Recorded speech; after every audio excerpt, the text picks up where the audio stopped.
आ गई यशी करके। फोन उठाने पे तो मौत आती है तुझे। कब से फोन कर रहा हूँ। अरे हमारा फोन खो गया है। अच्छा, मेरे माथे पे कुछ लिखा हुआ है क्या? और तेरे बाप ने पैसे जमा करवाए थे जो एक ही झटके में मेरे अकाउंट से 15,000 रुपए निकाल के उड़ा दिया। तुम अपनी ही धुनकी में लगे रहते हो ना, एक बार पूछोगे नहीं कि हमारे साथ क्या हुआ है। अच्छा, ऐसा क्या हुआ है? वो हम खारघर से वाशी स्टेशन की तरफ जा रहे थे। अरे आप तो ऐसी हालत में आपको ज्यादा पैदल नहीं चलना चाहिए। मेरी पत्नी को भी बहुत तकलीफ होती थी। आप कहें तो मैं कहीं आपको छोड़ दूं? लेकिन हमें वाशी की ओर जाना है। अरे मैं भी वहीं जा रहा हूँ, आइए ना छोड़ देता हूँ आपको। आइए आइए प्लीज।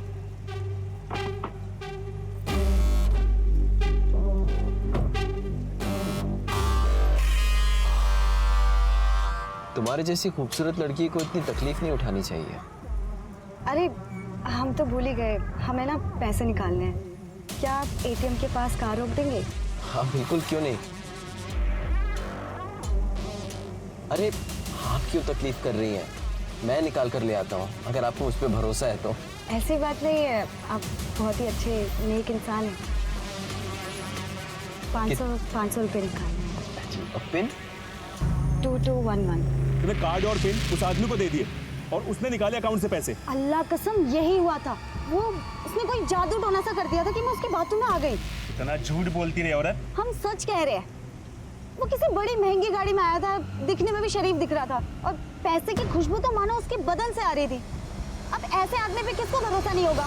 शिंदे समझ में नहीं आ रहा है, ये दीपक करमरकर इतनी बड़ी फाइनेंस कंपनी का मालिक है, लेकिन खारघर पुलिस स्टेशन के मुताबिक दीपक करमरकर ने किसी रेशमा करवे का एटीएम लेकर उसके अकाउंट से पैसे चुराए। चक्कर क्या है? सर, रेशमा का पति। क्या नाम है तेरा? गणेश। गणेश, हमको ना तेरी बीवी से बात करनी। कहाँ है वो? वो तो भाग गई। भाग गई? कहाँ भाग गई? अरे हम पर क्यों बरस रहे हो? भरोसा नहीं है तो पुलिस से जाकर पूछो। हाँ हाँ, पुलिस के पास भी जाऊंगा, कचहरी भी जाऊंगा, तलाक के लिए। तलाक? इतनी सी बात के लिए? तेरा झूठ सुन सुन के थक गया हूँ। या तो तू मेरे 15,000 रुपए दे या फिर तलाक दे दे। साहब मुझे लगा एक दिन में अकल ठिकाने आ जाएगी, लेकिन वो तो गायब ही हो गई। तब मुझे लगता है ना उसी गाड़ी वाले के साथ भाग गई। सच बोल रहा है? सर मैं झूठ नहीं बोलता। झूठ बोले तो मेरी गली कुत्ता काट खाए मुझे। तेरी गली का कुत्ता काटे ना काटे, तू झूठ बोलेगा ना तो हम जरूर काटेंगे। फिलहाल ये शहर छोड़कर जाना नहीं, समझा ना? और तेरी बीवी रेशमा आई ना तो उसे यहाँ लेकर आना, हमें उससे बात करनी है। चल रिवर्स गियर डाल और निकल इधर से। सर, आपको क्या लगता है ये सच बोल रहा है? सुनिए, सच झूठ का तो पता नहीं है, लेकिन इस गणेश से डायरेक्टली या इनडायरेक्टली दो लोग जुड़ते हैं। एक दीपक जो मर चुका है और एक इसकी बीवी रेशमा जो भाग चुकी है।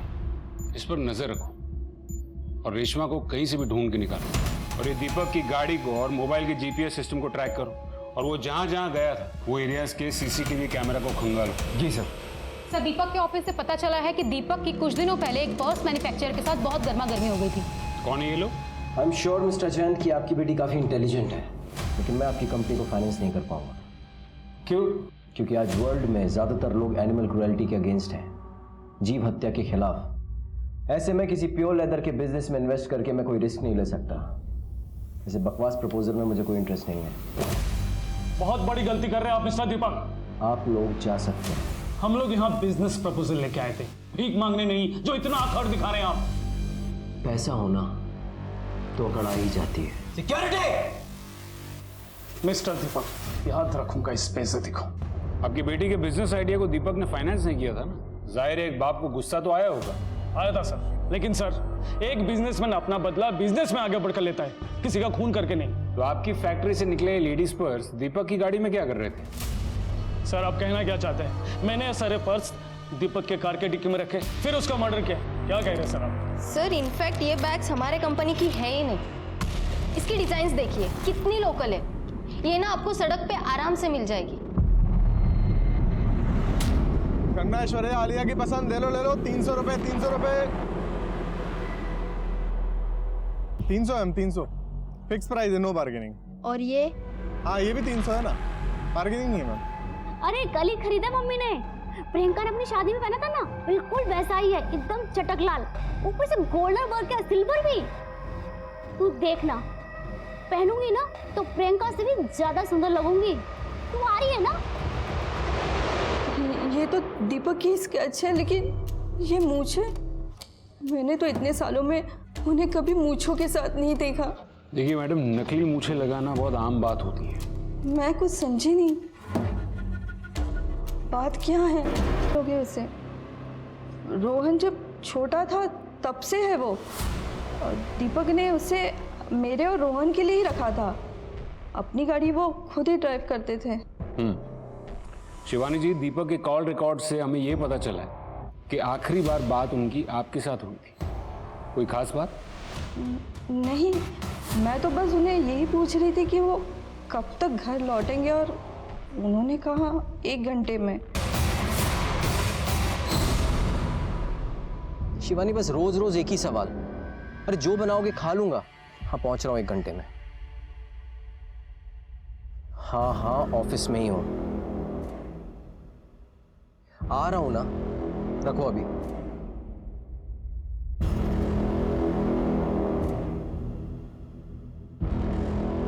दीपक, क्यों आते हो यहाँ पर?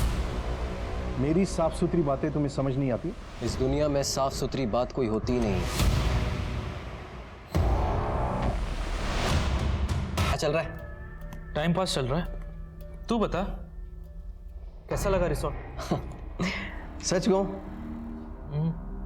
मजा नहीं आ रहा है, एकदम बोरिंग। अच्छा, और बोरिंग क्यों लग रहा है तुझे? जीजू, जहां इतनी मनहूसियत हो वहां बिजनेस कैसे बढ़ेगा? अभी देखो, ये क्या टांगा हुआ है आपने? ये देखो, ये क्या टांगा क्या हुआ? कर रहा है तू? 1 मिनट, ये अरे बताता हूँ क्या कर रहा हूँ, बताता हूँ क्या कर रहा हूँ। जीजू, आजकल वर्ल्ड में ब्रांडिंग सब कुछ है, जो दिखता है वो बिकता है। आप यहां ना अपनी एक बड़ी सी पिक्चर टांगो किसी सेलिब्रिटी के साथ, एकदम स्टाइलिश। तेरे दिमाग का पुर्जा हिल गया है? क्या कर रहा है ये?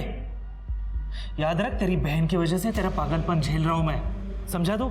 और मेरी बड़ी वाली फोटो लगा के क्या होगा? क्या होगा? आप एक बार करके तो देखो, फिर देखो बिजनेस कहां से कहां जाता है। बिजनेस जहां जाना है वहां जाएगा। पहले ये फ्रेम्स तू वापस जगह पे लगा।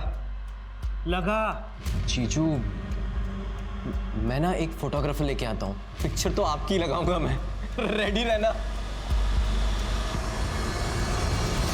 सर, हमने दीपक के ऑफिस के सारे पेपर्स और बाकी के रिकॉर्ड्स भी चेक किए, पर ऐसा कोई भी एविडेंस नहीं मिला जिससे कि साबित हो सके कि वो पर्स स्मगल किए गए। सर, दीपक के कांटेक्ट में किसी सस्पिशियस पर्सन का नाम भी नहीं है। उसका ड्राइवर प्रमोद, उसके बारे में कुछ पता चला? हाँ सर, हम उसके गांव गए थे, उसकी डेथ हो चुकी है सर। व्हाट? हाँ सर, एक बीमारी के चलते काफी पहले उसकी डेथ हो चुकी है। वैसे सर, क्राइम स्पॉट के आसपास की सीसीटीवी फुटेज मैंने मंगवाई है, पर ट्रैफिक डिपार्टमेंट की तरफ से थोड़ा टाइम लग रहा है। ठीक है, मैं कमिश्नर के ऑफिस से फोन करवाता हूँ। सर एक अच्छी खबर है। सर, हमें दीपक की कार में से जो बैग्स मिले थे उनमें से 2 के बोनाफाइड सीरियल नंबर से पता चला है कि वो क्रेडिट कार्ड से खरीदे गए थे, अनीता कश्यप और श्रेया खट्टर के नाम से। उन दोनों से पूछताछ करो और उनसे पता करो कि उनके पर्स दीपक की गाड़ी में क्या कर रहे थे।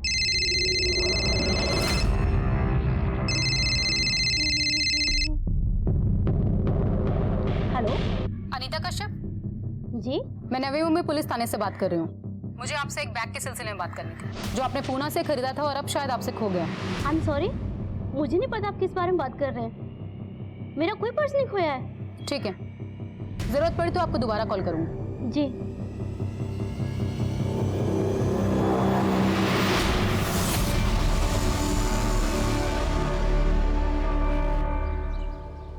Hello sir. Please have a seat.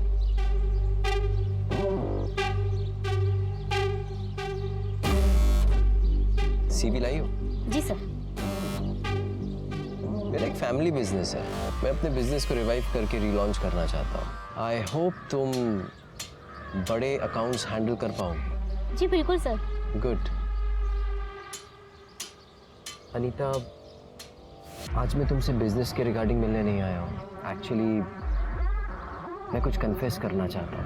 मैंने जब से तुम्हें देखा है बस तुम्हारे बारे में ही सोच रहा हूँ। मैं तुम्हें और अच्छे से समझना चाहता हूँ, जानना चाहता हूँ, एक अच्छे दोस्त की तरह। हम कुछ भी गलत नहीं कर रहे हैं अनीता। कुदरत ने मर्द और औरत को बनाया ही ऐसे, जानवर की तरह। क्या कर रहे हो? छोड़ो! मेरे हाथ छोड़ो! छोड़ो मुझे!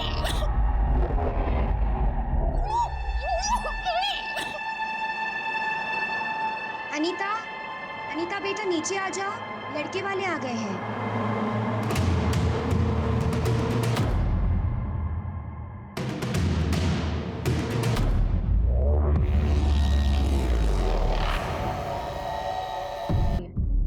ठीक है, उसकी सारी डिटेल्स दिखा। और वो दूसरी लड़की श्रेया खट्टर, उसका क्या हुआ?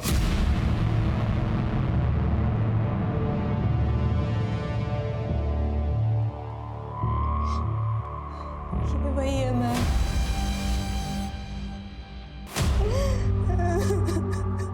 दीपक, पर सर उसने तो मुझे अपना नाम केशु बताया था। मैं उसका चेहरा कभी नहीं भूल सकती। मैंने उससे सच्चा प्यार किया था सर। लगता है ये दीपक नाम बदल कर सारे क्राइम्स करता था। कहाँ मिली थी तुम उससे? सर वाशी मॉल में। मैं वहाँ पर एक सेल्स गर्ल का काम करती थी।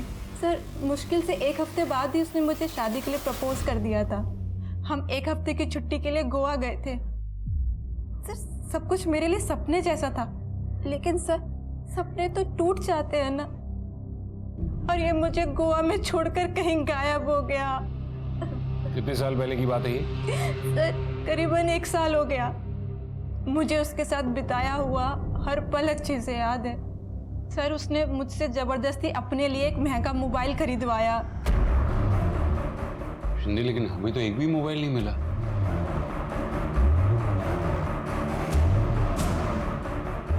अरे क्या कर दिया आप? अरे वहाँ पे कुछ नहीं है मैडम, आप क्या ढूंढ रही है मुझे बताइए ना। देखिए वहाँ मत जाइए, वहाँ कुछ नहीं है। मैम रुकिए, आप अंदर नहीं जा सकती। मैम ये क्या कर रही है मैम, आप मुझे बताइए ना, आप क्या ढूंढ रही है? मैडम ये आप क्या कर रही है? रुक जाइए, मुझे बताइए तो आप क्या ढूंढ रही है मैडम? सर पूरा ऑफिस तो आपने साइन मारा, अब बॉस के कैबिन में सर आप लोग क्या कर रहे हैं? चुपचाप खड़े रहिए आप, अच्छे से चेक करना वहां पर। क्या ढूंढ रही है मैडम? अरे रुक जाइए ना मैम। पर हाँ सर ये फोन मैंने खरीदा था केशु के लिए, अपने केशु के लिए। बकवास करिए सर, सरासर बकवास करिए। ये कह रही है कि मेरे पति ने इसे 1 हफ्ते तक गोवा में यूज किया। अरे उनका मर्डर हुआ और तुम उनके नाम पर कीचड़ उछाल रही हो। झूठ बोल रही है सर, झूठ बोल रही है। और आप इतना दावे के साथ कैसे कह सकते हैं कि ये झूठ बोल रही है? क्योंकि सर मेरे पति किसी भी औरत के साथ कुछ कर ही नहीं सकते थे। वो गए थे। जब किसी की मौत होती है तो चाहे ना चाहे हमारी संवेदना उसके साथ जुड़ जाती है। लेकिन मौत के बाद दीपक का जो चेहरा पुलिस के सामने आ रहा था, उससे उलट दीपक के चरित्र पर सवाल उठ रहे थे। क्या सच में दीपक वैसा ही था जैसा पुलिस की जांच में नजर आ रहा था, या इस सब के पीछे कोई गहरी साजिश थी? जीजू कैसे उजड़े हुए चमन भर्ती कर रखे हैं आपने? ऐसे तो आपकी बगिया में कभी बाहर ही नहीं आएगी। जीजू रिजॉर्ट ना हैपनिंग टाइम स्पेंड करने के लिए, हैपनिंग टाइम, ऐसे कब्र में लटके लोगों को देखने के लिए नहीं। वो जीजू डोंट वरी, मैं हूं ना। मैं ना इस रिजॉर्ट की काया पलट कर दूंगा। केशु तुझे याद है कि तू भूल गया कि यहाँ पे तेरी बहन पार्टनर है, तू नहीं। मुझे इससे कुछ फर्क नहीं पड़ता जीजू, मैं एक आर्टिस्ट हूँ और मुझे ना सिर्फ परफेक्शन पसंद है, और मैं इस जगह को परफेक्ट बना के रहूंगा। ये दीपक करमरकर की ट्रैवल हिस्ट्री को चेक करो और पता करो कि वो दोनों औरतें, दीपक की बीवी और वो श्रेया, वो दोनों जो क्लेम कर रही है उसमें कोई सच्चाई है भी या नहीं? सर दीपक ने अम्मी को भेजने के लिए मेल लिखी थी लेकिन भेजी नहीं थी। ये दीपक के मेल बॉक्स के ड्राफ्ट से मिली है सर। ये अम्मी मतलब वही है ना जो पर्स के बिजनेस के फाइनेंस के सिलसिले में दीपक से मिली थी? जी सर। मैं तुम्हारे बिजनेस आइडिया को सपोर्ट कर सकता हूं, लेकिन मेरी एक कंडीशन है। सर मेरे फादर इन लॉ कल शाम से मिसिंग है। मैंने काफी बार उन्हें फोन ट्राई किया लेकिन वो फोन ही नहीं उठा रहे। आपका किसी और शहर में या गांव में घर है, उसका कोई एड्रेस हो तो दीजिए। सर इस बारे में मुझे कुछ नहीं पता, मैं सिर्फ 10 दिनों से उन्हें जानती हूँ। 10 दिन पहले ही हमारे घर रहने आए थे। तुम शिवानी हो ना? हाँ लेकिन आप? मैं दीपक का पिता। लेकिन पापा, हाँ खुश रहो, खुश रहो। इतने साल बाद आखिर आपने हमें माफ कर ही दिया। थैंक यू सो मच पापा। अरे तुम देख क्या रही हो? पैर छुओ। अरे रोहन, बेटा जल्दी आओ, जल्दी जल्दी। कम कम कम कम। ये देखो दादू आए हैं, नमस्ते करो। नमस्ते। नमस्ते नमस्ते बेटा, नमस्ते। इसका मतलब है आपकी और दीपक की शादी दीपक के पेरेंट्स की मर्जी के खिलाफ हुई थी? जी सर, मैं दीपक से उम्र में बड़ी थी, ज्यादा पढ़ी लिखी नहीं थी, इसीलिए शायद वो मुझे पसंद ही नहीं करते थे। और इतने साल के बाद वो अचानक से घर आ गए? हाँ सर, 8 साल बाद। और आपका कहना है कि आपको शादी से पहले ही पता था कि दीपक को औरतों में इंटरेस्ट नहीं है, और फिर भी आपने शादी की? जो इंसान किताब की तरह आपके सामने अपनी जिंदगी के पन्ने खोल के रखते, उस पर तो भरोसा करना ही पड़ता है ना सर। उन्होंने मुझे पहले ही बता दिया था कि वो मुझे पत्नी के सब अधिकार देंगे सिवाय एक अधिकार को छोड़कर, और हम बच्चा भी IVF के थ्रू करेंगे। मुझे एक बात बताइए, दीपक की मौत में और आपके ससुर के मिसिंग होने में आपको कोई कनेक्शन लग रहा है? मुझे कुछ नहीं पता सर। लेकिन हमने पता किया, श्रेया झूठ नहीं बोल रही थी। श्रेया ने केशु के बॉडी पर एक बर्थमार्क के बारे में बताया था, जो वाकई में दीपक की बॉडी पर था। इनफैक्ट श्रेया के पहले रेशमा ने भी दीपक के बारे में कंप्लेन दर्ज की थी, और अब रेशमा भी मिसिंग। जब आपको लगता है कि दीपक इतने सालों तक मुझसे झूठ बोल रहा था, वो धोखेबाज है, वो एक पर्वर्ट है, और समाज में अपना परिवार दिखाने के लिए मुझसे उसने शादी की। ये चोट कैसे लगी? किसने किया ये सब? अपने पति से पूछ।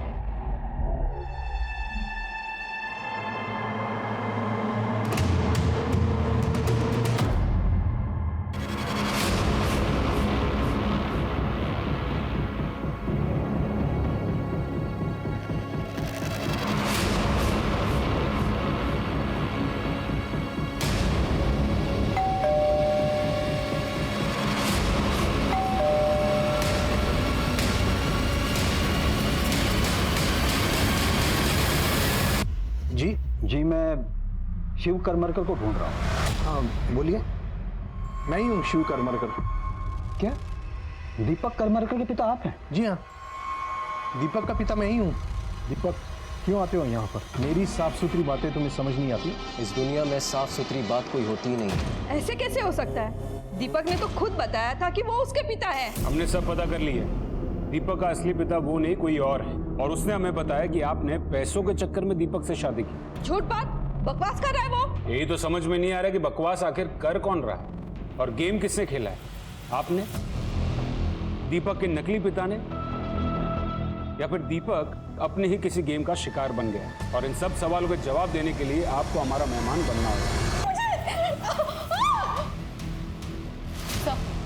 सर दीपक के घर से जो हमें फोन्स मिले थे उन सभी को हमने डिकोड किया, और उनमें से एक फोन में सर हमें ये इमेजेस मिली।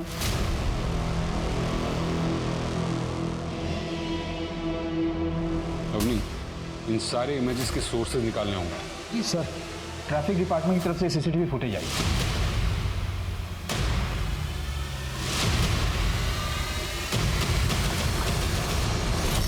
अरे लेकिन अंदर आने की क्या जरूरत है? बात करो ना बाहर से।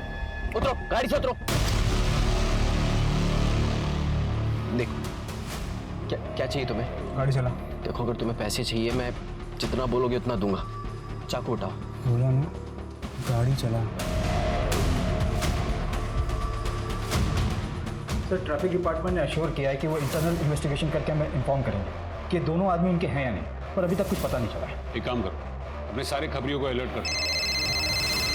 हो सकता है कि नकली ट्रैफिक पुलिस वाले भाड़े के कॉस्ट्यूम लिए, आसपास के एरिया के सारे कॉस्ट्यूम वालों से भी पूछताछ करो। जी सर। हेलो, क्या?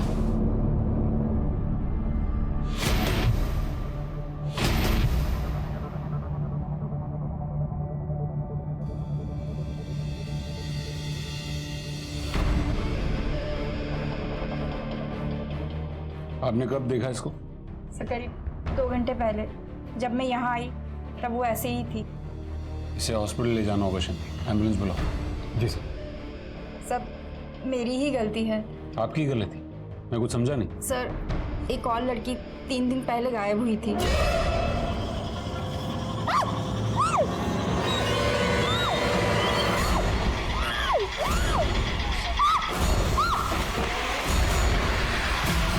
कौन हो तुम? मेरे पास मत आना। कौन हो तुम? पहले हत्या कर दी गई थी, लेकिन असल जिंदगी में वो विक्टिम नहीं, एक क्रिमिनल थे। इसी के साथ आपको बता देते हैं कि एक और बड़ी खबर आई है नवी मुंबई से 2 लड़कियों के रेप होने की। आखिर मुंबई जैसे शहर में डबल रेप, कहाँ गया प्रशासन जिन्होंने ये दावा किया था कि लड़कियां मुंबई में सुरक्षित हैं? आइए जानते हैं कि अपोजिशन पार्टी का सर एक और लड़की की रिपोर्ट आई है जिसे मार्केट एरिया में टारगेट किया गया। मॉडस ऑपरेंडी यहाँ की क्राइम से मिलती जुलती है। पहले लड़की को प्यार में फंसाया, फिर होटल में ले जाकर ब्रूटली रेप किया। लड़की का कहना है कि लड़का क्लीन शेवन था और उसने कैप पहन रखा था। लेकिन सर इस बार ये कांड नवी मुंबई में नहीं, बैंगलोर में हुआ है। बैंगलोर में? हाँ सर, हो सकता है कोई कॉपी कैट हो। वहां की कोई सीसीटीवी फुटेज मिली? हाँ सर मिली है, पर क्लियर नहीं है।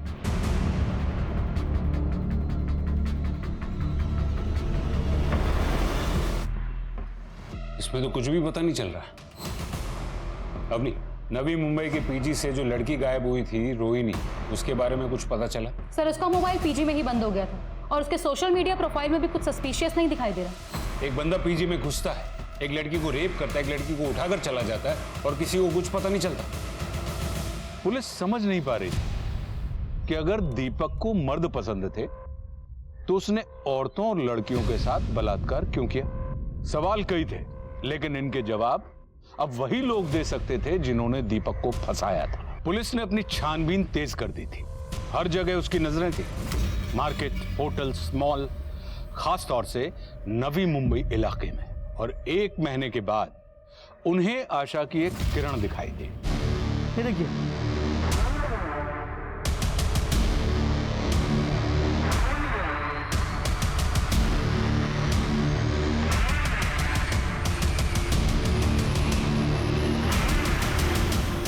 कंफर्म सर, उस सुनसान जगह पे जो लाश मिली है वो रेशमा कर्वे की है। उसके मोबाइल के जीपीएस की हिस्ट्री ट्रेस करो और देखो कि वो जहां जहां गई है वहां कौन कौन से नंबर्स एक्टिव हैं और देखो कि उनमें से कोई कॉमन नंबर्स मिलते हैं क्या। Okay sir. और एक बात है सर, दीपक की मौत के 1 दिन पहले ट्रैफिक पुलिस की फुल कॉस्ट्यूम रेंट पर ली गई। हम ट्रेस कर रहे हैं सर, और दीपक के नकली बाप को ढूंढने के लिए खबरियों को भी काम पर लगा दिया है।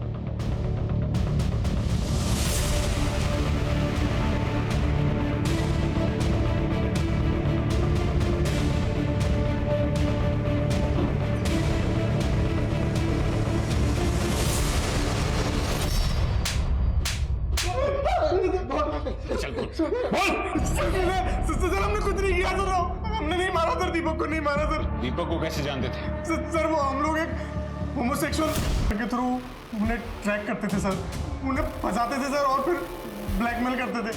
दीपक को भी उन लोगों ने ऐसे ही फंसाया था सर। दीपक को? हाँ सर। हाँ सर, दरअसल सर वो दीपक है सर, उसे मर्द पसंद थे, इसलिए उन्होंने जिम्मी को थ्रू उसका फंसाया सर। और सर फिर मुझे ऑर्डर दिया उसको ब्लैकमेल करने के लिए। तुम पैसा निकालते हो या मैं तुम्हारे बीवी बच्चों को बता दूं सब? देखो मैं पैसे दे दूंगा, थोड़ा टाइम लगेगा। तुझे जितना टाइम चाहिए उतना ले, लेकिन तब तक मैं तेरे इस घर में रहूंगा, तेरा बाप बन के। सर फिर किसी ने दीपक का खून कर दिया सर, मैं बहुत डर गया सर, इसलिए मैं उस घर से भाग गया सर। तुम लोगों को ये ऑर्डर्स कौन देता था? वो ऑर्डर्स अलग अलग नंबर से आते थे सर, हमें तो ये भी नहीं पता सर कि वो एक आदमी या बहुत सारे। शिंदे, इनसे सबके नंबर्स लो। जी सर।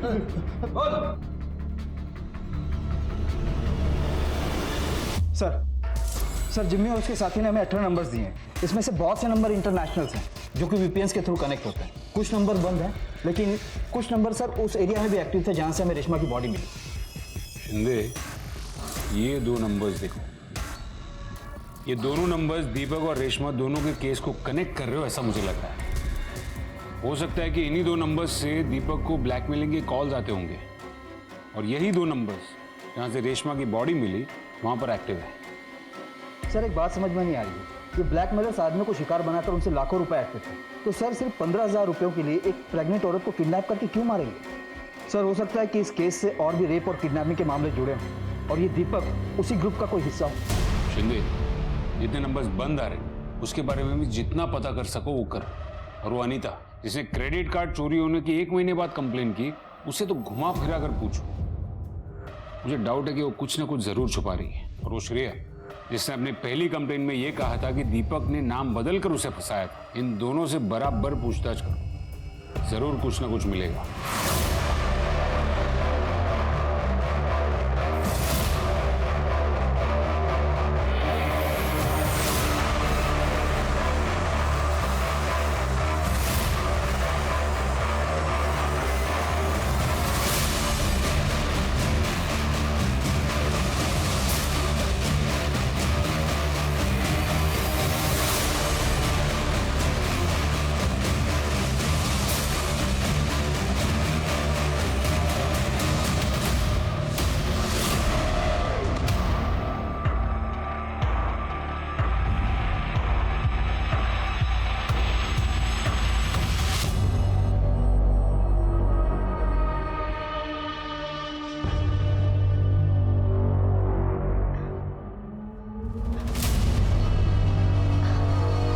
रुको ना, थोड़ी देर बात करते हैं।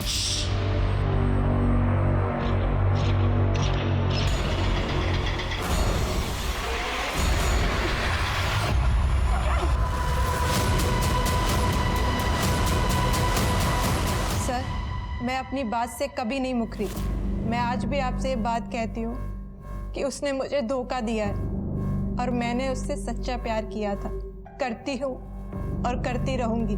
मैं उसके लिए कुछ भी कर सकती हूँ और इसी सच्चे प्यार के लिए जो उसने मुझसे कहा मैंने वो सब किया सर।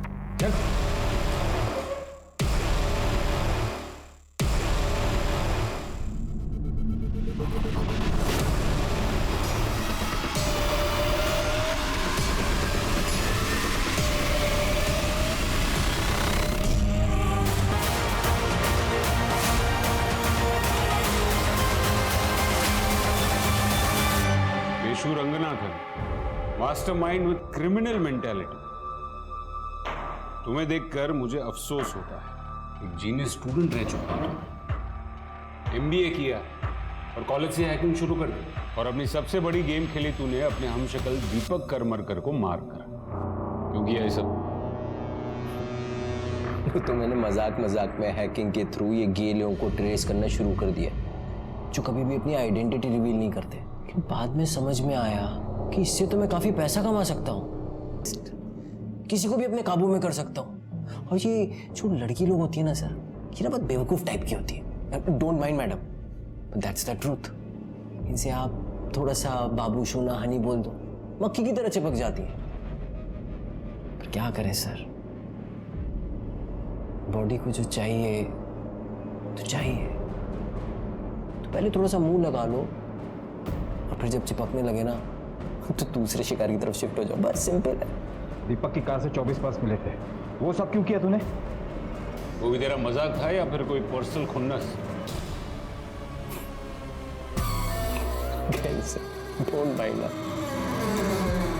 तो मैंने पुलिस को बेवकूफ बनाने के लिए किया था। जो उसने मुझसे कहा मैंने वो सब किया सर। एक औरत ने पुलिस में मेरी शिकायत की है। मैं लंबे समय के लिए जेल जा सकता हूँ। मैं जानता हूँ कि तुम मेरी बात भी समझोगी और मेरी मदद भी करोगी। श्रेया एक आदमी है, दीपक करमरकर, हूबहू मेरी शक्ल का। श्रेया, मेरे पास एक बहुत अच्छा प्लान है। मैं उसका खून करूँगा, बस तुम्हें उसे आइडेंटिफाई करना।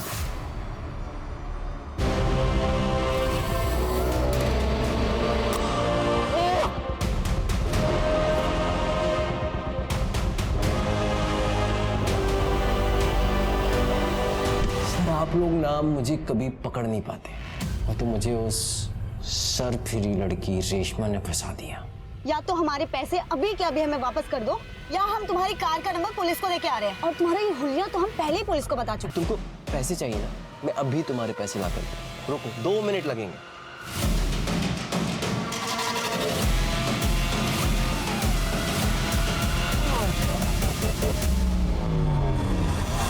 तो अब तक कितनी औरतों को बेवकूफ बनाकर उनका रेप कर चुका है? 1 मिनट सर।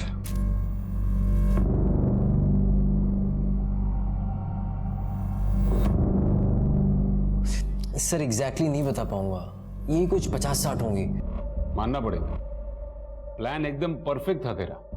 तूने बड़ी आसानी से पुलिस के सामने यह साबित कर दिया कि सारे क्राइम्स दीपक करमरकर ने ही किए थे। लेकिन तू तो पुलिस रिकॉर्ड से काफी दूर था। रुक, बैंगलोर वाला कांड? सर आप कभी बैंगलोर गए? सर बहुत ही सुंदर जगह है। तो बस मार्केट में एक लड़की को देखा और उसके पीछे पीछे चला गया बस। रोहिणी कहाँ है?